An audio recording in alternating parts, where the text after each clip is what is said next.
দাবি আজকের জন্য ঠিক করেছি, 7টা দাবি, 7 ডিমান্ডস। 1 নম্বর ডিমান্ড, ছাত্র জনতার বিপ্লবে আহতদের দেশে ও বিদেশে যথাযথ চিকিৎসা এবং পুনর্বাসনের জন্য অনতি বিলম্বে একটি কমিটি গঠন করতে হবে।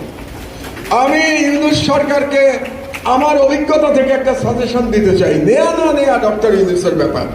এই কমিটিটা 4 জন ব্যক্তির সমন্বয়ে আপনি করেন। 1 নম্বর ব্যক্তি স্বাস্থ্য উপদেষ্টা। কেন? কারণ যারা আহত তারা সবাই কোনো না কোনো হসপিটালে তারা চিকিৎসাধীন আছে, কাজেই স্বাস্থ্য উপদেষ্টার পক্ষে তাদের তালিকা পাওয়া খুব সহজ এবং কার কি সমস্যা এটা জানা সহজ, সুতরাং স্বাস্থ্য উপদেষ্টা।